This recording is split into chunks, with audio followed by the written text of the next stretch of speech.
$5 billion. They don't care. They'll pay the fine. None of them are going to go to prison. None of them are going to go to prison. Now, if you grow up poor, you go to a poor school, classrooms, 45 students, and not like Obama's classrooms where his kids go, 15 kids to a classroom. If you're African American and you face unemployment, which is double the official rate, and you're desperate, you can't find a job, you commit a crime, guess where you're going? You're not paying a fine and staying, you're going to prison. Now, I know I'm running out of time, and I'm going to stop.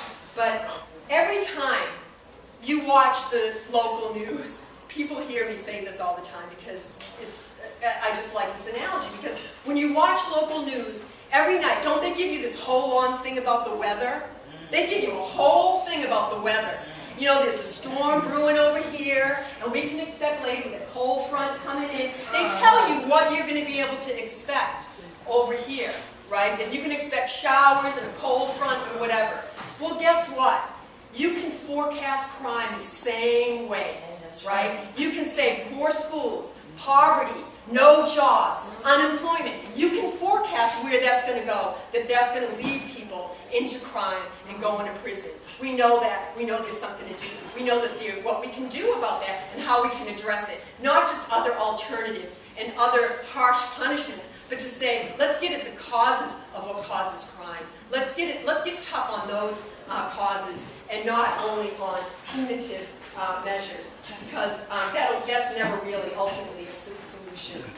Our politicians all but ignore the crisis in the criminal justice system, and our job has to be to force them to pay attention to it.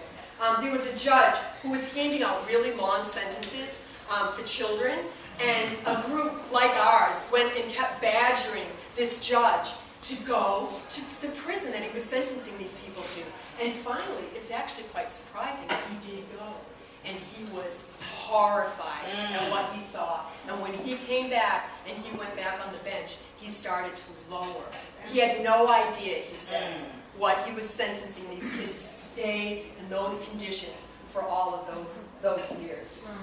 I think we have to keep the bigger picture in mind when we do our work. Do we have a healthy respect for the law, or do we want to understand that the system is rigged against us? One law for the rich and one law for everybody else.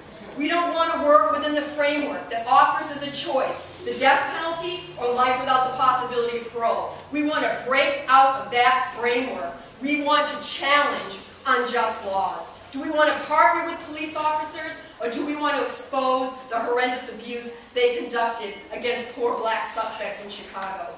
Do we want to get up and walk out to oppose Mumia Abu-Jamal's voice in the fight for abolition because it might ruin our chances of partnering with police officers? Or do we want to embrace his voice and have him fight right alongside us and fight for his inclusion?